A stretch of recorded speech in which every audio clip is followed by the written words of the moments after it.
Ayan na, ayan na. Ito na yung signature campaign. Dito, simula. Yan. Na mga nakalap po na mga papeles. Ayan. Dito na sa Supreme Court. Ito, May laman yan. Hindi yan fake. ito ang mga Pilipino. Okay lang, hindi man nila yan may scan. Malayo man sa camera. At saka kung may scan man nila, okay lang kasi totoong tao ito. Hindi ito mga patay. So ito, si Risa Ontiveros, yung mga kakamping at Dilawan, yung pinapakita nila dito sa mga mamamayang Pilipino, yung picture ng mga namatay. Tayo yung picture ng mga Pilipino naniniwala kay PRRD. Ayan, no? Pangalan, pirma, ambak. Punong-puno. Oh, Oh. hindi ka pwede pumirma kung walang ID. So, ayan po. Oh. Pangalawang box. Dami. Dami palang box. Meron pa sa loob. Oh. Kung kaya ibang Pilipinas, kundi pa lang yan. Sa Cavite pa nga. Hindi pa lang napuntahan nila. Dalawang box na. Nalampasan nila. Ah. Pag si Bangaga nagkaroon ng nakulong, may ganyan kayo? Meron kayong pirmahan na ganyan? Siguro meron. 10,000. 10,000. Mga goal signature. Mga doble yan.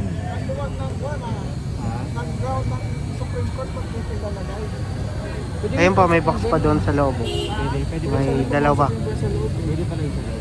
Pinasok yung iba eh. Pwede naman pumasok yung van sa loob. Hindi pwedeng ipasok. So, abangan natin pa.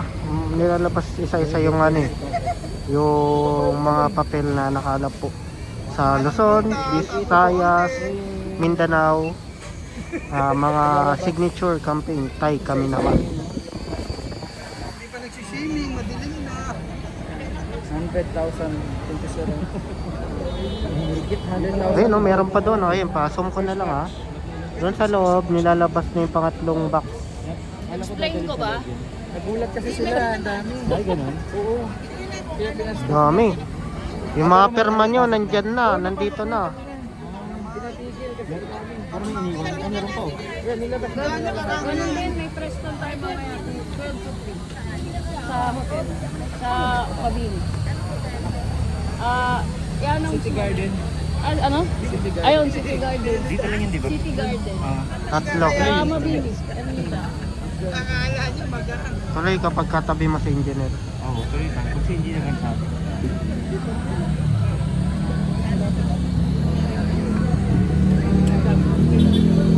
Ayan, meron pang ilalabas. Abangan natin, nakakatatlong box na. So, ipunin po ngayon. Box na po, yung nandito. Ito, mga balikbayan box na malalaki. Unang batch pa lang to ha, meron pang March ha. May laman yan. Oh, may signature, may perma, may pangalan. Lahat ng sumusuporta po kay Tatay Digong. At sa mga hindi nakakaalam, meron pong ganto para ipaalam ko. Pag si BBM kaya ang nakulong, magkakaroon kaya ng gardo. May pipirma kaya sa kanya. Hindi mo nakikita. Bata ka ng bata kasi Mang Joey. Kaya pala minsan hindi na sumasama sa rally. Abangan pa natin yung iba. Anong kaganapan dito? Ito na po yung first spot ng Palkay naman.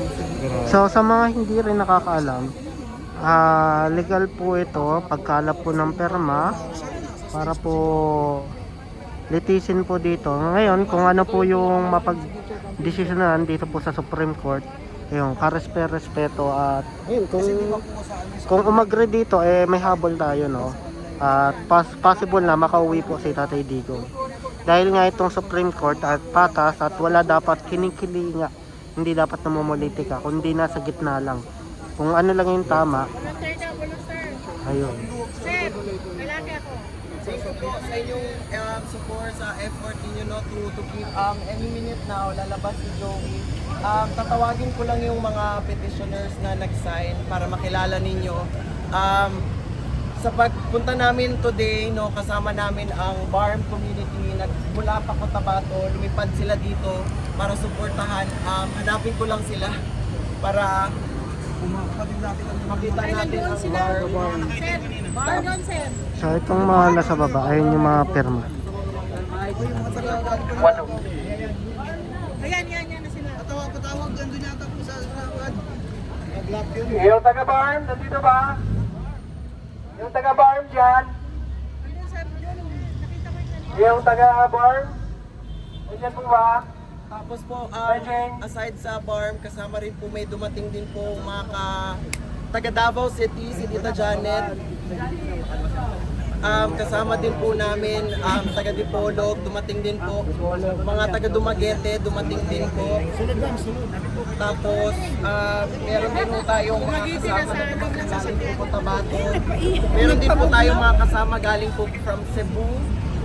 So, nagpapasalamat po kami sa lahat po ng nanonood po sa mga kababayan natin na nag-effort na pumunta dito sa filing natin for PRRD. At sa mamaya-maya konti, i-explain ni Ate Joey, darating si Miss Joey Cruz para i-explain sa inyong lahat. Pero gusto ko pong sabihin na ito pong lahat ng mga signatures, itong nandito, wala pa yan sa kung anong nandoon sa loob. Mayroon pa po na. Marami pa. Marami po nagmamahal kay PRRD and we want him home. Yes. We want him home. So hindi lang po kami nag-iisa, marami din po ang mga volunteers na sumama dito. Kaya gusto ko lang po tawagin kung sana nandito si Sir Placido. Andito po ang group nila. Sila po. Sila Sir Placido po, nandito po. Tsaka i-explain po nila Sir Placido kung ano po ang mga naranasan nila while waiting for Miss Joey Cruz. Paki-explain na lang po sa kanila yung mga nangyari sa Luzon while nandito po kami.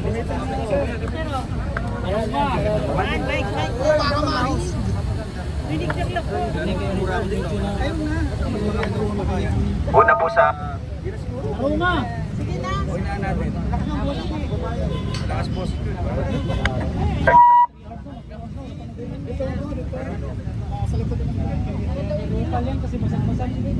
Una po sa lahat, nagpapasalamat kami sa mga taga-Luzon, sa mga kababayan natin na hindi po nagatubili na suportahan ang ginawa po nating signature campaign na tayo kami naman upang manawagan po dito po sa Korte Suprema na tingin po ang ating salubin ng taong bayan na tayo po ay lubos na nagagalit sa gobyernong ito sa isinagawa pong pagdampot ng iligal kay Tatay Digong at ipinatapon sa dahig. Nagpapasalamat tayo sa mga kababayan natin na patuloy na naniniwala sa mga Duterte, lalo na po ang ginawa kay Tatay Digong na alam naman natin, mayoryang Pilipino hanggang siya ay bumaba nung kanyang termino ay mataas pa rin na rating. Indikasyon po na talagang nasiyahan at nagtagumpay ang Pilipinas nung kanyang kapanahunan nung siya pa ay presidente.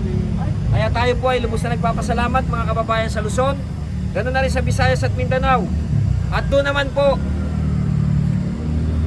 sa mga lugar na nanggipit sa amin, doon sa mga lugar na inoppress ang ating karapatan sa isang malayang pagpapahayag, partikular na malinaw na sinasabi ng Article 3 Section 4 na ang ginagawa po natin ito ay isa lamang pagtupad dito po sa ating karapatan ng malayang pamamahayag at malayang pagpipetisyon, lalo na kung ating gobyerno ay nakikita po natin na mali ang kanilang mga ginagawa.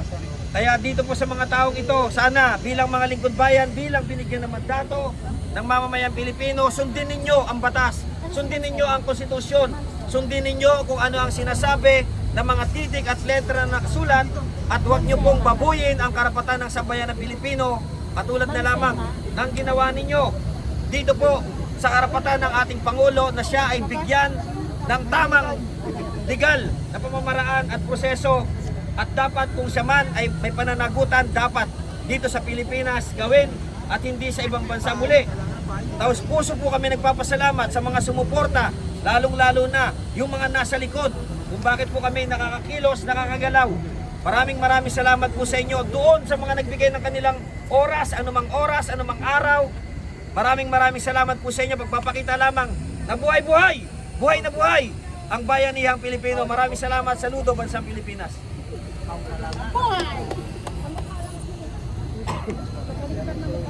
Hello, magandang tanghali po sa inyong lahat. Nagpapasalamat ako sa mga kasama nating vloggers na nandito.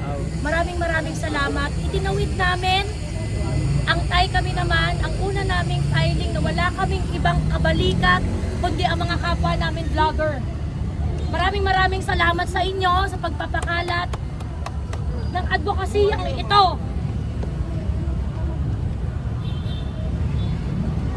Ginagawa namin to dahil mahal namin si Tatay. Mahal natin si PRR, lahat tayo. Nilibot namin ang buong Pilipinas. Yung mga kasama po namin dito, naglaan ng kanilang oras, naglaan ng kanilang panahon, pera, para ipaglaban kung ano ang tama. Ngayong araw na ito, 162,561 na Pilipino ang nanindigan at nagsusumamo sa Supreme Court na magdesisyon na sila sa mga habeas corpus cases ni PRRD dahil hindi tama ang ginawa kay PRRD. Tuloy-tuloy po ang signature campaign at inaasahan po namin na mga kababayan namin na hindi pa nakakapirma ay sasama sa atin para manindigan. Ito ay hindi lang para kay PRRD, ito ay para sa kinabukasan ng lahat ng kapamilya natin at ng mahal natin sa buhay. Si PRRD, sikat siya, mahal siya ng mga Pilipino. Yung ginawa kay PRRD, marami tayong magtatanggol sa kanya. May magsisignature campaign sa kanya, may tatayo para sa kanya. Pag hinayaan natin na walang gagawin ang ating gobyerno para kay PRRD, sino ang pipigil? Pag ikaw ang nawala, pag ang pamilya mo ang nawala, walang magsisignature campaign para sa inyo pagka kayo ang kinidnap ng gobyernong ito. So nananawagan po ako sa lahat ng Pilipino na naniniwala na mali ang ginawa kay PRRD. Udyukan natin ang Korte Suprema, magmakaawa tayo sa Korte Suprema. Tuloy-tuloy tayong mag-file ng ating manifestasyon. Ihatid natin sa kanilang katotohanan na nakikita natin ang mali. At nagsusumamo tayo sa Korte Suprema na protektahan ang karapatan ng bawat individual na nandito. Maraming salamat po at magtulungan po tayo moving forward. May mga katanungan po. May mga tanong po kayo, gusto niyo itanong? After, Ma'am Jo, after po nito, ano po ang sunod na hakbang? We will collect more signatures. Magpa-file kami at hanggat hindi nagdidesisyon ang Supreme Court at hindi tayo nadidinig, tuloy-tuloy ang pagpa-file natin at nananawagan kami sa lahat ng mga kasama naming vlogger na ipakalat ang balita. Tayo ang nagtulungan dito simulang-simula pa lang. And I'm very proud of my comrades who are here who also signed the petition with us, lead the signature campaign with us. We have Ma'am Janet from Davao, Matinik Idol dito sa Manila, si Ma'am Tin Takahashi ng Cebu, Placido, Central Luzon, si Ma'am Ana, kasama ni Sir Placido, si Sir Vic, Marvin, Kababayan PH, maraming salamat. Simulang-simula, kasama po namin. At si Kuya Park na nandyan po. At si Ma'am Zaida Sema na naiinitan lang mula sa Cotabato City. At yung mga iba pa na hindi namin napangalanan na wala dito ngayon. Pero matindi ang ambag sa pinaglalaban natin ngayon. Masbate, Iloilo, yung ibang mga probinsya na Ipolog, yes, napakarami pang ibang mga lugar. At sana wag tayo tumigil hanggat hindi nakakauwi si PRRD.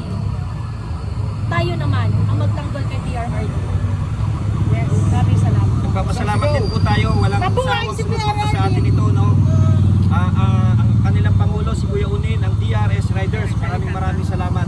Hindi niyo po kami iniwan mula Batangas hanggang Cavite. Maraming salamat po sa mga DRS Riders. Yes, palakpakan, riders. May mga katanungan po kayo? Yan na lang po siguro. Mga kayo may mga tanong pa po kayo bago kami Bago po kami mag-proceed. Mensahe mo na lang po sa mga personalidad na nagtulong-tulong upang napadala si dating Pangulong Duterte sa Cavite. May hangganan ang kapangyarihan. Kaya tayo merong kaya tayo may Korte Suprema para magsabi kung sobra na sila o hindi. So that is why nandito tayo ngayon sa harap ng Korte Suprema. We are pleading before the 16 justices. Mamakaawa kami, mga sir, mga ma'am. Tindigan nyo naman po yung karapatan ng ordinaryo ordinaryong Pilipino. Si PRRD, dati siyang Pangulo, ordinaryong Pilipino na lang siya ngayon. Wala na siya sa pwesto. Sana naman po wag nating hayaan na yung karapatan ng Pilipino ay tatapak-tapakan sa ibang bansa. Kahapon, binalita na si PRRD ay hindi maaaring madalaw ng pamilya. I do not know, but in the Philippine setting, hindi yan po pwede. Hindi po pwedeng i-deprive ang isang tao na makita ang kanyang pamilya. Sana naman po, protektahan natin yung kapwa natin Pilipino na binababoy-baboy sa isang institusyon na hindi naman tayo parte. So manindigan po tayo at ang pagkilos po natin na ito, ang signature campaign po natin na ito ay isang hakbang, unang hakbang para mai-assert natin ang ating pagka-Pilipino sa mundo. Hindi natin hayaan na yung kapwa natin Pilipino nandun sinusukat gamit ang batas ng iba. Kaya nga tayo may konstitusyon Kaya nga tayo merong karapatan. Dapat i-apply natin, i-insist natin ang karapatan ng isang Pilipino ang dapat masunod dahil siya ay Pilipino. After daw dito sa Hello, question lang ma'am. After ditong signature campaign, pag hindi gumalaw po ang Supreme Court at binabaliwala lang nila, ano po ang next steps po natin? Well, sa amin, hindi kami titigil na magtambak ng papel sa Supreme Court ng mga individual na verifiable, may ID, may pangalan, may mukha, may pamilya, may anak, may asawa, mga vendors, doktor, dentista, tindera sa palengke, fast food chain employee. Hindi kami titigil sa paghahanap ng mga Pilipino na naghahanap ng kasagutan. So hanggat tayo ay lumalabas at naninindigan, hindi kami titigil. Huwag nating tanggapin yung ganitong klaseng sitwasyon. Huwag nating tanggapin na ito yung normal. Sabi nga ni VP, huwag tayong masanay sa mali. Kumilos tayong lahat. Ayan.